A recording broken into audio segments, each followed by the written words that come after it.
Bonjour tout le monde, j'espère que vous allez bien. Donc aujourd'hui je vais vous faire mon book haul. Voilà, parce que j'ai 16 livres à vous présenter. Voilà, 16 livres que j'ai achetés. Donc je les ai soit achetés donc au Furet du Nord, soit je les ai achetés donc à Leclerc à mon espace culturel. Et j'ai acheté un livre sur Amazon. Voilà, donc je vais commencer par les livres du Furet. Donc je me suis acheté le livre de Dot Hutchinson, Le Jardin des Papillons, aux éditions City. Donc dans ce livre, on va être avec le FBI qui va découvrir un jardin, un immense jardin plein de plantes et de fleurs rares. Voilà, mais ce jardin cache aussi une dizaine de cadavres. Et ces cadavres ont une particularité, c'est qu'ils ont dans le dos un tatouage en forme d'aile de papillon. Voilà. Donc ils vont appeler le tueur le jardinier. Et heureusement, il n'a pas comment dire, tué toutes les femmes qu'il avait capturées. Il y a quand même des survivantes de ce massacre. Et surtout une femme en particularité qui s'appelle Maya et qui est une femme très étrange et qui apparemment au fil des interrogatoires qu'elle va subir, les inspecteurs vont vite se rendre compte qu'elle cache de très gros secrets. Donc voilà, donc on va voir ce que cette femme peut cacher et de quoi va parler exactement cette histoire. Voilà. Donc Le Jardin des Papillons de Dot Hutchinson aux éditions City. Je me suis acheté aussi La part du démon aux éditions Robert Laffont, La Bête Noire, de Mathieu Le Cerf. Donc là, on va être à Paris. On va être donc à Paris avec le lieutenant Esperanza Doloria, voilà, qui vient d'arriver au 36 rue du Bastion. Ouais, c'est ça. Et donc cette lieutenant va avoir une enquête sur les bras. On a retrouvé le cadavre d'une religieuse qui a été sauvagement assassinée et mutilée, voilà, dans un couvent. Et donc le lieutenant Esperanza va faire équipe avec le capitaine, pardon, pourquoi une femme? Le capitaine Manuel de Almeida, voilà. Et ensemble, ils vont vite découvrir que cette religieuse cache pas mal de secrets, vu que dans l'orphelinat où elle travaillait, les enfants qu'ils vont interroger vont, comment dire, leur avouer qu'ils avaient très peur de cette religieuse et que cette religieuse apparemment faisait des expériences médicales sur eux. Alors après, est-ce que c'est une vérité ou est-ce que c'est un mensonge? Ça, on va le découvrir dans ce livre. Donc voilà, La part du démon de Mathieu Le Cerf aux éditions Robert Laffont, La Bête Noire. Après, je me suis acheté L'île des âmes de Pierre Giorgio Pulixi aux éditions Galmenster. Donc là, on est en Sardaigne. Et la Sardaigne est le théâtre de meurtres rituels sauvages depuis des décennies. Des jeunes filles disparaissent et ne sont jamais réclamées par les familles. Et ces deux inspectrices, donc Mara Ress et Eva Cross, qui vont être mutées dans un département, dans le département des crimes non élucidés. Voilà. Et elles vont devoir enquêter donc sur un nouveau meurtre. Et ce meurtre va rappeler les anciens meurtres des jeunes filles assassinées et retrouvées donc sur cette île. Voilà, donc qu'est-ce que cette île cache? Qu'est-ce qui s'est vraiment passé? Donc apparemment, il y aurait des fausses pistes et une étrange famille de paysans semble détenir la clé de l'énigme. Donc on verra ça, hein, je vous dirai ce que j'en ai pensé. Donc L'île des âmes de Pierre Giorgio Pulici aux éditions Galmenster. Après, donc, je me suis acheté La Dame du Ritz aux éditions Albin Michel. Voilà. Alors là, on va être en pleine Seconde Guerre mondiale. Donc voilà. Les Allemands viennent de débarquer à Paris. Et les dignitaires allemands tels que Hermann Göring vont investir l'hôtel du Ritz. Sauf que dans cet hôtel, donc, il y a Blanche Ozzello qui est l'épouse du directeur de l'hôtel et qui apparemment cacherait un secret relativement grave qui pourrait mettre en danger donc son mari et elle-même du coup par rapport aux Allemands. Alors après, qu'est-ce que c'est que ce secret? Je ne sais pas si l'histoire est vraie. Ah bah si, c'est inspiré de faits réels. Donc apparemment cette femme a réellement existé avec son mari. Donc qu'est-ce que c'est que son secret? Qu'est-ce qui s'est vraiment passé dans sa vie? Et voilà, et qu'est-ce que ça va donner par rapport à l'invasion des Allemands à Paris? Donc La Dame du Ritz aux éditions Albin Michel de Mélanie Benjamin. Je me suis aussi acheté donc le nouveau livre de Robert Bobby, Serial Bomber aux éditions Equinox. Equinox, je sais jamais. Equinox les arènes. Voilà, c'est ça. Equinox les arènes. Donc là, on va retrouver notre personnage principal, Lucas Page, qui va être appelé pour une enquête assez spéciale. Donc lors d'un gala à New York, il y a eu une bombe qui a explosé et qui a fait 702 victimes. Donc est-ce que c'est un attentat? Est-ce que c'est quelque chose de prémédité? Ça, ils ne savent pas, donc c'est pour ça qu'ils vont faire appel à Lucas Page, qui, souvenez-vous, dans City of Windows, est un homme qui a la maladie d'Asperger, le syndrome d'Asperger, et donc il a une particularité, c'est qu'il revit les scènes de crime. Il arrive à, comment dire, à savoir ce qui s'est passé par rapport aux scènes de crime. Et donc du coup ils vont faire appel à lui, le FBI va faire appel à lui pour essayer de comprendre qu'est-ce qui s'est passé et pour éviter qu'il n'y ait une autre bombe qui explose et qui fasse d'autres victimes. Voilà. Donc Serial Bomber de Robert Bobby aux éditions L'Equinox les arènes. Je me suis acheté aussi À vif de René Manzor aux éditions Calman Lévy-Noir. Alors, moi, René Manzor, j'avais acheté son livre Apocryphe, qui était un livre plutôt historique. Voilà. Là, je me suis dit, pourquoi pas essayer dans le thriller, on verra bien ce que ça va donner. Et là, donc, on est dans un petit village du Gévoniac, dans une forêt, aux abords d'une forêt. On va retrouver une jeune fille brûlée sur un bûcher. Voilà. Et c'est la capitaine Julie Fraise du SRPJ de Toulouse qui va devoir enquêter donc sur ce meurtre.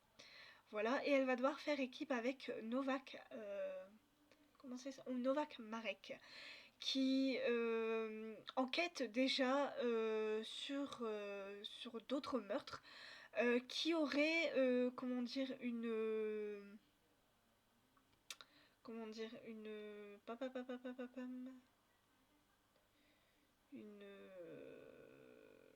ah, je ne sais plus. Comment dire? Enfin, voilà, qui enquête sur un meurtrier qui ferait c'est similaire. Voilà, je vais y arriver. C'est des meurtres similaires. Voilà, donc du coup, elle va faire appel à Novak Marek, sauf que Novak Marek a une particularité, c'est qu'il a des problèmes psychiatriques. Voilà, il a déjà été en hôpital psychiatrique pour de graves problèmes. Donc du coup, à mon avis, ça va être assez, comment dire, perturbant, surtout pour, la capitaine Julie Fraise. Est-ce que, Novak Marek va réussir à tenir le coup par rapport à cette enquête? Est-ce qu'il ne va pas trop s'impliquer, dedans et devenir complètement fou à cause de son meurtrier qu'il est en train de traquer lui de son côté? Voilà, donc on va voir ce que ça donne. Apparemment, ce livre a eu pas mal de succès. Donc Avif de René Manzor aux éditions Calman Lévy Noir. Je me suis aussi acheté le nouveau livre de Marlène Charine, Inconditionnel aux éditions Calman Lévy Noir. Alors là, on va être donc avec la capitaine Silke Vallès qui avec son équipe vont investir une maison délabrée pour sauver la vie de 3 jeunes filles qui ont été kidnappées. Donc deux des jeunes filles sont encore en vie, la troisième est retrouvée inerte dans une baignoire pleine de glace. Voilà, malheureusement, le meurtrier durant l'assaut a été tué. Donc on ne saura jamais ce qui a bien pu se passer. L'enquête va être close, voilà, vu que le meurtrier a été tué. Sauf que des questions vont turlupiner donc la capitaine Silke Vallès, mais il n'y a pas qu'elle, aussi les mamans des 3 jeunes filles vont se poser aussi beaucoup de questions. Voilà, par rapport donc au kidnapping de leurs filles. Qu'est-ce qui a bien pu se passer? Pourquoi est-ce qu'on les a kidnappées elles? Voilà les questions un peu qu'on pourrait se poser. Donc voilà. Donc Inconditionnel de Marlène Charine aux éditions Calman Lévy Noir. Donc voilà pour cela. Hop. Alors maintenant, je vais vous parler donc de la suite de mes livres que je me suis acheté. Donc je me suis acheté Giacometti et Raven Résurrection aux éditions JC Lattès. Donc c'est la suite de la saga du Soleil Noir. Donc on va retrouver notre personnage principal, Tristan Margas. Sauf que là on va être sur 2 temporalités. On va d'abord être en 1291 en Terre Sainte.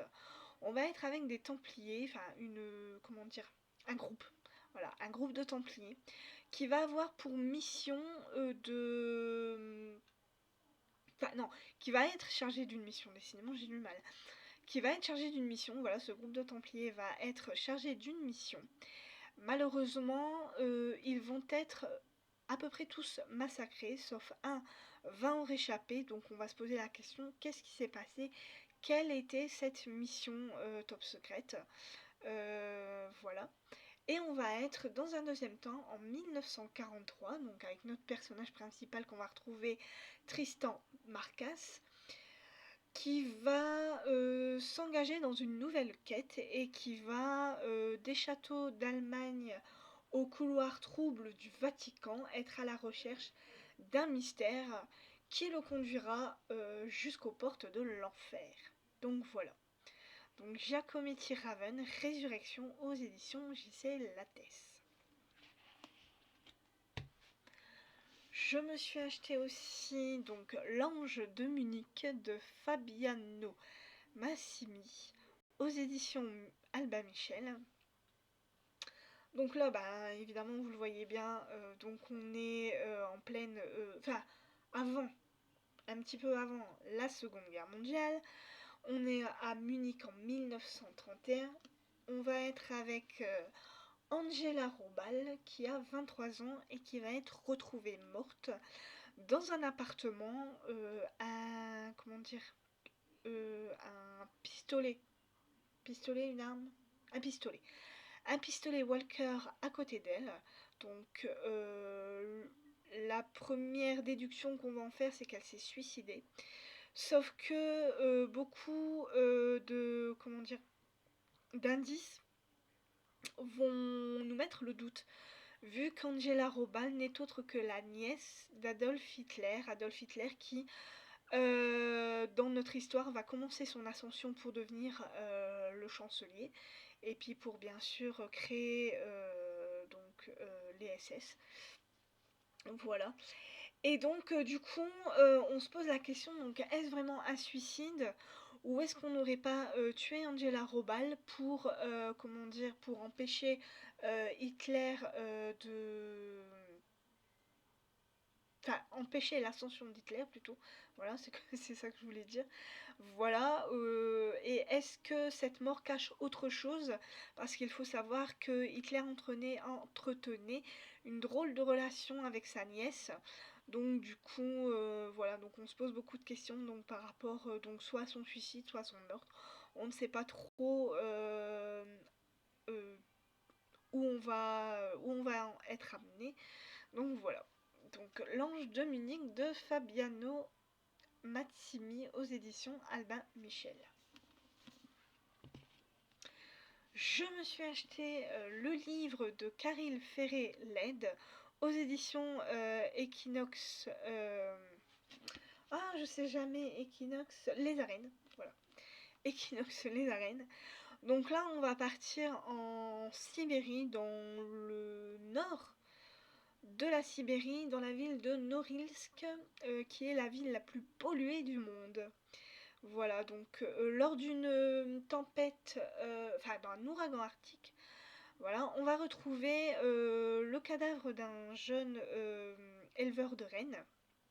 Voilà. Et donc du coup on va faire appel au policier, au flic Boris, qui est un flic flegmatique, banni d'Irkoutsk et qui va être chargé de l'affaire.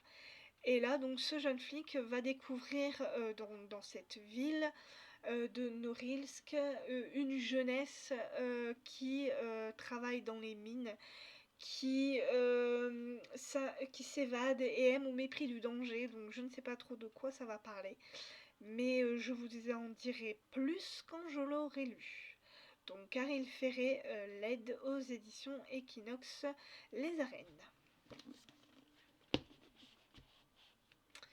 Je me suis aussi acheté donc Jérémy Hulk, les loups-garous d'Argentine, je vais y arriver, aux éditions Pygmalion.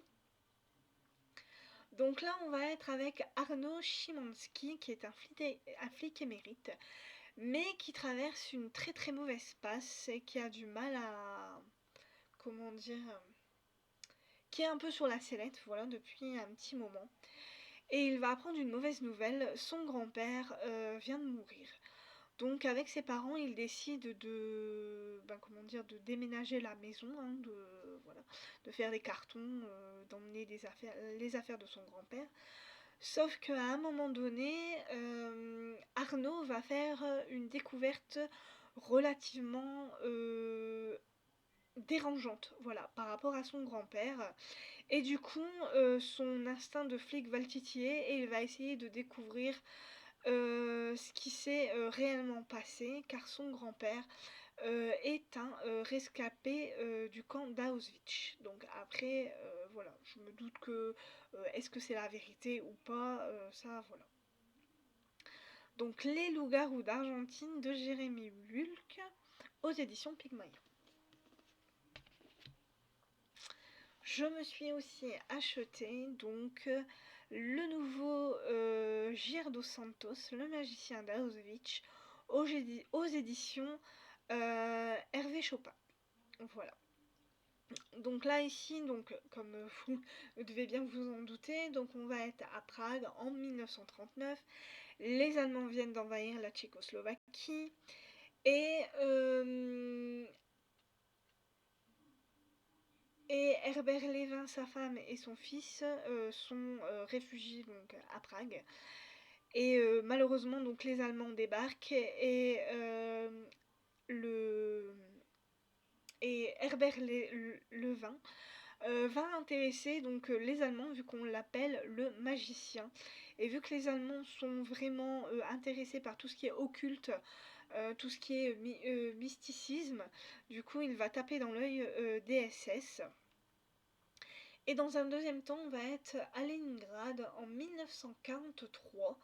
Le jeune soldat Francisco Latino combat pour Hitler. Et un jour, lors d'une perquisition, je pense, si je ne me trompe pas, ou lors d'un siège, enfin voilà, en Russie. Il va être repéré donc par les SS et il va être envoyé en Pologne, donc à mon avis dans le camp d'Auschwitz. Et les deux, comment dire, les deux destins donc du magicien donc Herbert Levin et du jeune soldat Francisco Latino vont se croiser, ils vont se rencontrer dans ce camp d'Auschwitz. Donc comment ça, je ne sais pas. Mais connaissant Jair dos Santos, à mon avis, ça va être beau. Voilà. Donc bien évidemment, c'est une histoire vraie. Hein, voilà, Jair dos Santos est très très fort pour ça. Moi, c'est un auteur que j'adore. Donc voilà, je suis vraiment pressée de le lire. Donc Jair dos Santos, le magicien d'Auschwitz, aux éditions Hervé Chopin. Voilà. Donc voilà pour les livres que je me suis achetés donc au furet. Donc maintenant, je vais vous parler du livre que j'ai commandé, acheté sur Amazon, si j'arrive à retrouver... Allez, reviens. Voilà. Alors, je me suis acheté sur Amazon le livre d'Arnaldur Indridason, Les enquêtes d'Erlendur. Voilà, donc c'est un intégral. Donc dedans, on a La Cité des Jars, La Femme en Verre et La Voix. Donc je ne sais pas de quoi ça va parler, mais à mon avis, ça va être des enquêtes policières. Hein. Moi, Arnaldur Indridason, j'adore. J'avais adoré sa saga des ombres. Donc je me suis dit, je vais me lancer dans celui-là. Donc Arnaldur Indridason, Les enquêtes d'Erlendur. Aux éditions Le Point. Et maintenant, je vais vous parler donc des livres que je me suis achetés donc à mon Leclerc, à mon espace culturel. Donc je me suis d'abord acheté Le jeu de la dame de Walter Tevis aux éditions Galminster. Donc là on va être au Kentucky en 1957 avec Beth Harmon qui a 8 ans et qui malheureusement vient de perdre sa maman. Elle va être emmenée dans un orphelinat et dans cet orphelinat elle va faire la connaissance d'un vieux gardien qui a comment dire, une passion. Voilà, il joue aux échecs. Et il va lui apprendre à jouer donc aux échecs. Sauf que, enfin, c'est pas vraiment un problème. Beth Harmont comprend tout de suite le jeu d'échecs. Elle réussit à gagner très très rapidement. Elle comprend toutes les stratégies. Donc du coup, elle va être amenée à faire des tournois, des compétitions, enfin voilà, à être mise sous pression. Et malheureusement, à cause de cette mise sous pression, elle va commencer à avoir des addictions, comme l'alcool et la drogue. La grande question qu'on va se poser, c'est est-ce qu'elle va s'en sortir et est-ce que ça ne va pas ruiner sa vie. Voilà. Donc le jeu de la dame, Walter Tevis, aux éditions Galminster. Et apparemment, ce livre est sorti en série sur Netflix. Voilà. Donc si jamais vous êtes intéressé, que vous n'avez pas envie de le lire parce que vous n'êtes pas lectrice, regardez-le sur Netflix, vous verrez si c'est beau ou pas. Voilà. Je me suis acheté aussi la collection, enfin j'ai commencé la collection Arsène Lupin, le gentleman cambrioleur, aux éditions Hachette Le Monde, donc par Maurice Leblanc. Donc là ça va être un peu plus d'une dizaine de petites nouvelles par rapport à la vie d'Arsène Lupin. Hein, voilà, donc on va le découvrir, on va découvrir ce personnage, ce cambrioleur professionnel, j'ai envie de vous dire. Donc voilà, donc je ne sais pas du tout de quoi ça va exactement parler. Je n'ai jamais lu d'Arsène Lupin, donc je vais tenter le coup, on verra bien ce que ça va donner. Donc voilà, donc Arsène Lupin, gentleman cambrioleur aux éditions Hachette Le Monde. Et enfin, en dernier livre, donc je me suis acheté un joyeux non-anniversaire aux éditions Hachette et Rose de Lise Braswell. Et si Alice était très très en retard pour sauver le pays des merveilles. Alors vous voyez, c'est une autre version d'Alice au pays des merveilles. Donc là, on va être avec Alice qui a 18 ans et qui est très très différente des jeunes filles, vu que Alice passe ses journées à photographier des enfants jouant dans les parcs, excusez-moi ça me gratte, dans les parcs ou dans les salons de sa tante Viviane. Voilà, donc elle prend en photo des gens, des enfants, voilà. Et un jour en développant ces photos, elle va découvrir qu'il y a des personnages qui ne devraient pas être sur ces photos, donc des personnages tels que le chapelier fou, la reine de cœur, voilà, la chenille, etc. Et là, elle va redécouvrir un monde qu'elle avait oublié. Et elle va voir aussi le portrait d'une jeune fille. Une jeune fille avec des cheveux noirs, emprisonnée et blessée, et qui lui demande de l'aider. Donc est-ce qu'Alice va retourner au pays des merveilles ou pas? Ça, je vous le dirai quand je le lirai. Voilà. Donc un joyeux non-anniversaire de Lise Braswell aux éditions Hachette et Rose. Voilà, donc voilà pour toutes mes lectures, enfin tous mes livres que j'ai achetés. Donc j'espère que ce book haul vous aura plu. J'espère que vous avez de très très bonnes lectures. Moi, pour l'instant, tout va bien. Je suis en train de lire Idéalis, qui est un livre de science-fiction. Donc je viens à peine de le commencer, donc pour l'instant ça va. Ça me fait un peu penser à Alien, le film. Voilà. Après on verra ce que ça donne. Si j'accroche ou pas, pour l'instant ça va. J'ai pas à me plaindre. Je suis déjà à la deuxième partie, tout va bien. Donc voilà. Donc je vous dis à la prochaine, donc ça sera pour un nouveau bilan lecture. Je vous souhaite de très très bonnes lectures, une bonne fin, ouais, fin de semaine, non peut-être pas, mais une bonne fin de mois, hein. J'espère que le déconfinement va bien se passer et que les gens vont pas aller partout pour pas qu'on soit reconfiné. Donc je vous souhaite un très bon mardi et je vous dis à plus. Bye bye!